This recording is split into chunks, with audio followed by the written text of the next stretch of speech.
Good morning students.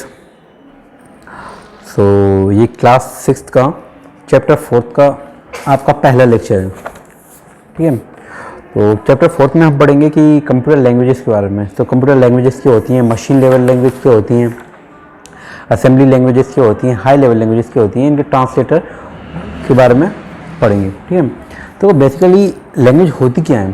ठीक है, जैसे हम जानते हैं कि लैंग्वेज का यूज़ किया जाता है कम्युनिकेशन में। ठीक है ना, किसी भी बात को समझने के लिए, अगर एक व्यक्ति दूसरे व्यक्ति से बात कर रहा है, उसकी बात को समझने के लिए, उसके विचारों को समझने के लिए हमको यहाँ पर लैंग्वेज की ज़रूरत पड़ती है। ठीक है, तो ऐसे देखो, कंप्यूटर एक ऐसी मशीन है जिसमें हम वो सारे काम कर सकते हैं जो हम नॉर्मली माइंड से मतलब कर तो सकते हैं, लेकिन जैसे कैलकुलेशन को अगर उसको करना है, हमको कंप्यूटर से कराना है, ठीक है, बड़ी बड़ी करोड़ों की कैलकुलेशन चुटकियों में कर देता है। ठीक है ना, तो ये सब काम कराने के लिए कंप्यूटर को कुछ इंस्ट्रक्शन देना पड़ते हैं। ठीक है, यानी कंप्यूटर को कुछ निर्देश देना पड़ते हैं, तभी तो कंप्यूटर समझेगा कि हाँ हमको ये करना है, कैलकुलेशन करना है, वीडियो ओपन करना है, फोटोज ओपन करना है। ठीक है, या किसी भी चीज़ की एप्लीकेशन को रन करना है। ठीक है, ये कंप्यूटर कैसे समझेगा, जब हम उसको इंस्ट्रक्शन देंगे। ठीक है, अब चूंकि देखो कंप्यूटर अपनी हमारी भाषा तो समझता नहीं है। ठीक है ना, इसलिए यहाँ पर कुछ लैंग्वेजेस का इन्वेंशन किया गया था। ठीक है, जिसमें कुछ प्रोग्राम्स लिखे जाते हैं। ठीक है ना, और उन प्रोग्राम्स या उन इंस्ट्रक्शंस को कंप्यूटर्स रीड करता है और कोई भी प्रोग्राम एग्जीक्यूट करता है। ओके, तो हम यहाँ स्टार्ट करते हैं।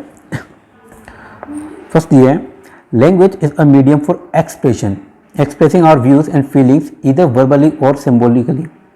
All human beings require a language to communicate with each other. In the same manner, a language is also required to communicate with a computer. देखो, जैसे मैंने आपको बताया कि किसी भी व्यक्ति के मन की बात को समझने के लिए, उसके एक्सप्रेशन समझने के लिए, ठीक है, उसकी फीलिंग समझने के लिए हमको एक लैंग्वेज की ज़रूरत पड़ती है। और लैंग्वेज एक तो वो होती है जिसे हम बोल सकते हैं, एक लैंग्वेज साइलेंट लैंग्वेज बोल सकते हैं, एक सिम्बोलिकली लैंग्वेज होती है, यानी कि हम उसको कुछ इशारे से अपनी फीलिंग्स बता सकते हैं। ठीक है ना, तो जितने भी लोग होते हैं, इंसान हैं, ठीक है, उन सबको एक लैंग्वेज की ज़रूरत पड़ती है कम्युनिकेट करने के लिए दूसरों से। ठीक है, इसी तरीके से अगर बात करते हैं तो अगर हम कंप्यूटर से कम्युनिकेट करना चाहते हैं तो वहाँ पर भी एक लैंग्वेज की ज़रूरत होती है। So there are different computer languages for different purposes. Some languages are used for special purposes, while some others are used for general purposes. Sorry, देखो अब यहाँ पर कंप्यूटर जो लैंग्वेजेस हैं, कई सारी कंप्यूटर लैंग्वेजेस हैं जो कि अलग अलग पर्पस या अलग अलग कामों के लिए इसका यूज़ किया जाता है। कुछ लैंग्वेजेस ऐसी बनाई गई हैं जो कुछ स्पेशल पर्पस यानी कुछ स्पेशल कामों के लिए यूज़ की जाती हैं, और कुछ लैंग्वेजेस ऐसी हैं जो कई सारे कामों में यूज़ कर सकते हैं। A person who make use of any computer languages to develop a computer program is known as programmer. ठीक है, अब देखो जो कंप्यूटर लैंग्वेज को डेवलप करता है या कोई उन लैंग्वेजेस के थ्रू किसी प्रोग्राम को बनाता है, वो व्यक्ति क्या कहलाता है, प्रोग्रामर। ठीक है, तो ये तो हमारी कंप्यूटर लैंग्वेज की डेफिनेशन हो गई। ठीक है, अब देखते हैं कि a program is a set of instructions which tells the computer what to do. The process of writing specific instructions in a computer language is called programming.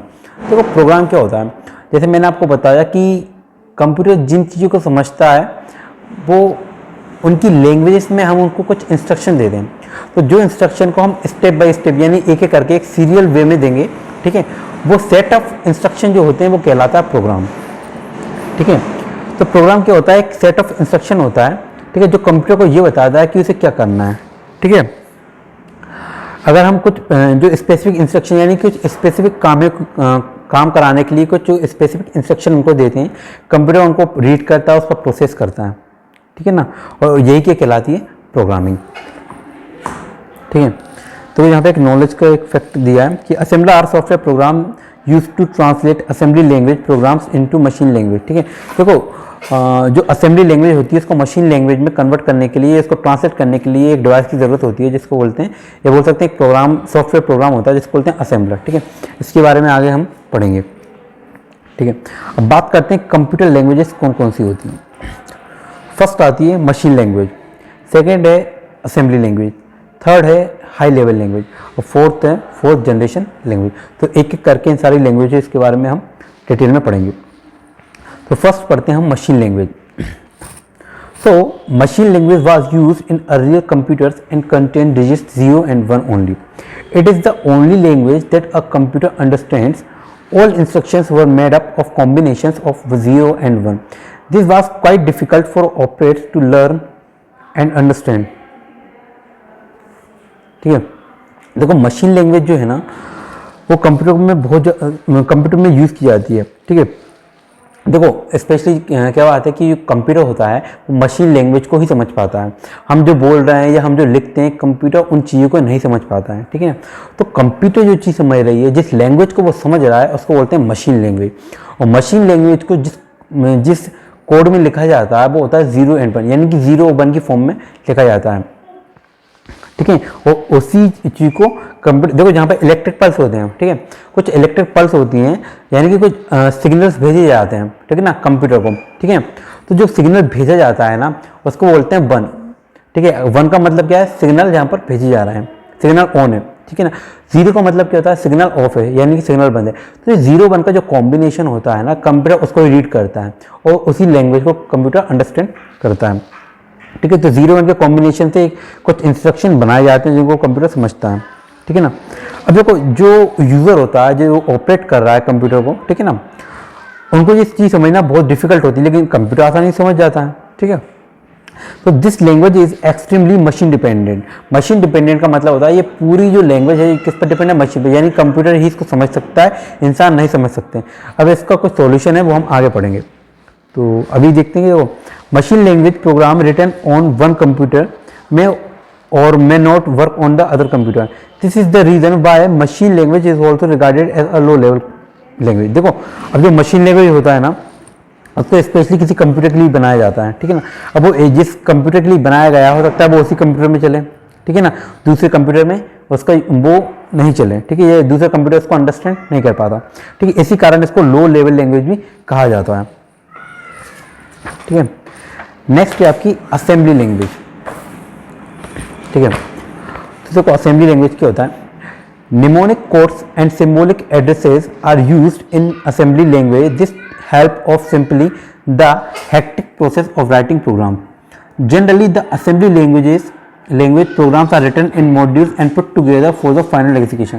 देखो निमोनिक कोड क्या होते हैं, देखो कोई एक वर्ड है, कोई एक सेंटेंस वर्ड है जिसको हम एक शॉर्ट फॉर्म में लिखते हैं। ठीक है ना, तो उसका क्या कहलाता है, निमोनिक कोड कहलाता है। ठीक है, सपोज करो जैसे सब्सट्रैक्शन लिखना है आपको, सब्सट्रैक्शन को अगर आपने SUB करके भी लिखा, ठीक है, तो भी कंप्यूटर्स को अंडरस्टैंड कर लेता है, वो समझ जाता है कि यहाँ पर सब्सट्रैक्शन का इंस्ट्रक्शन दिया गया है। ठीक है, एडिशन में अगर आपको सिर्फ ADD ऐड अकेले लिखेंगे तो भी कंप्यूटर उसको समझ जाता है कि यहाँ पर एडिशन करना है। ठीक है, तो ये कुछ निमोनिक कोड्स होते हैं जिनका यूज असेंबली लैंग्वेज में किया जाता है। ठीक है, तो यहाँ पर देखो कई सारे मॉड्यूल्स में इनको लिखा जाता है, फिर इनको एक संग रखकर इनका एग्जीक्यूशन किया जाता है। A computer can understand machine language only further assembly language has to be converted into machine language. An assembler is required to convert assembly language into machine language, or time required to write these assembly languages program was much longer, and these programs had limited applications as they were specific for different processors. तो जब हम mnemonic code में assembly language को लिख लेते, अब देखो हमने निमोनिक कोड में असेंबली लैंग्वेज को लिखा, लेकिन कहीं ना कहीं वो जो उसके लेटर्स हैं वो तो वो लेटर्स हैं ना जो हम ह्यूमन समझते हैं, इंग्लिश वाले लेटर हैं जैसे ADD, ठीक है ना, तो कंप्यूटर उन लेटर्स को अंडरस्टैंड नहीं कर सकता।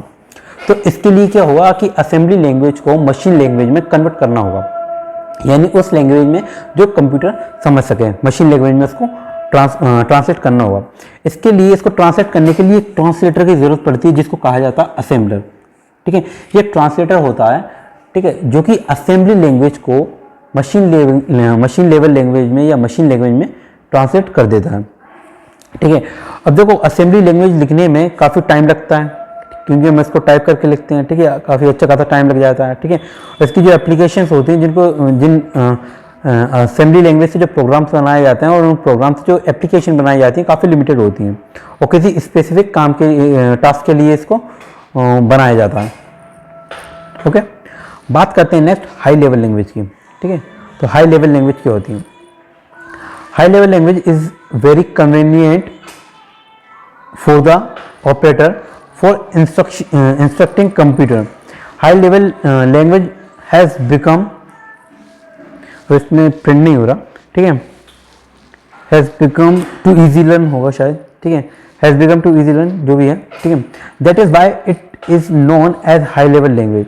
ठीक है, देखो क्या होता है हाई लेवल लैंग्वेज क्या है, ये वो लैंग्वेज होती है जिसे ह्यूमन आसानी से समझ सकते हैं, ठीक है, यानी हम लोग इंसान इसको आसानी से समझ सकते हैं, ठीक है, और आसानी समझ जब हम आसानी से समझेंगे तो उसका प्रोग्राम भी आसानी से बना सकेंगे, ठीक है, जो प्रोग्राम बना रहा है उनमें जो इंस्ट्रक्शन दे रहे हैं वो भी हम आसानी से अपनी लैंग्वेज में दे सकते हैं, ठीक है ना। लेकिन कंप्यूटर उसको कैसे समझेगा, उसको कंप्यूटर को समझने के लिए भी एक ट्रांसलेटर की ज़रूरत पड़ेगी जो कि हाई लेवल लैंग्वेज को मशीन लेवल लैंग्वेज में कन्वर्ट कर सकता है, ठीक है। देखो हाई लेवल लैंग्वेज जो होता है वो अपनी लैंग्वेज में जैसे इंग्लिश जो वर्ड होते हैं, ठीक है, टोटली इंग्लिश जो वर्ड होते हैं उसमें उसको बनाया जाता है, ठीक है। This group of languages use simple English language words that are converted into machine language with the help of compiler and और इंटरप्रेटर, ठीक है।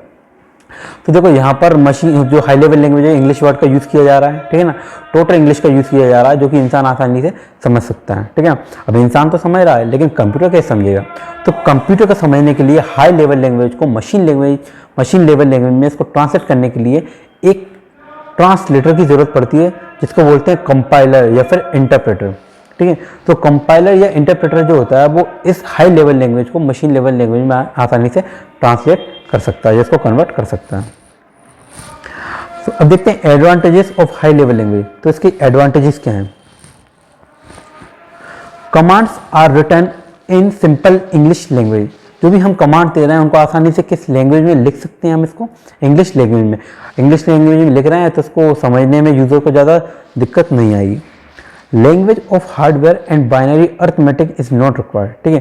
और यहाँ पर देखो जो भी इस लैंग्वेज को बना रहा है, ठीक है, उसको ज़रूरी नहीं है कि हार्डवेयर की पूरी इन्फॉर्मेशन हो, ठीक है, क्योंकि मशीन लेवल लैंग्वेज जब बनाते हैं ना तो उसमें हार्डवेयर की इन्फॉर्मेशन अच्छी खासी होनी चाहिए, ठीक है ना।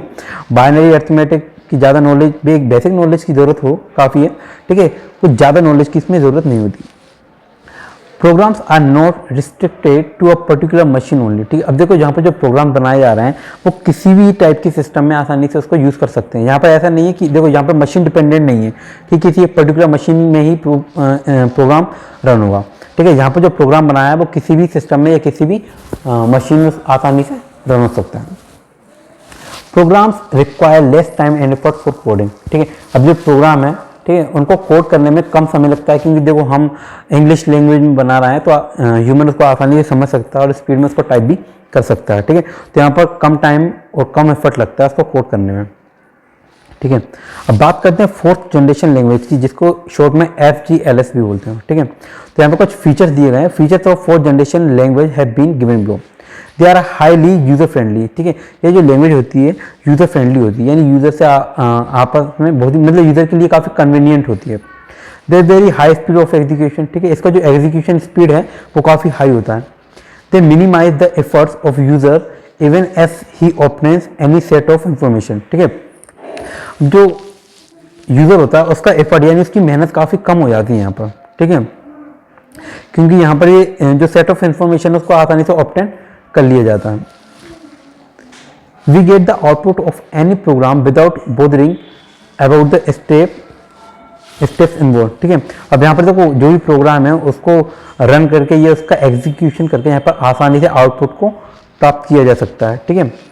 तो यहाँ पर हमने जितनी भी लैंग्वेज थी उनके बारे में पढ़ा, ठीक है ना। अब देखो इन लैंग्वेजेस के कई सारे टाइप्स भी होते हैं, ठीक है ना, जैसे बेसिक, इनके कुछ नाम होते हैं, बेसिक, कोबोल, पास्कल, फोर्ट्रॉन, लोगो, C++, जावा, ठीक है, कई सारी लैंग्वेज हैं, ठीक है। तो नेक्स्ट क्लास में हम इन सारी लैंग्वेज के बारे में पढ़ेंगे, ठीक है। तब तक के लिए बने रहिए। Thank you.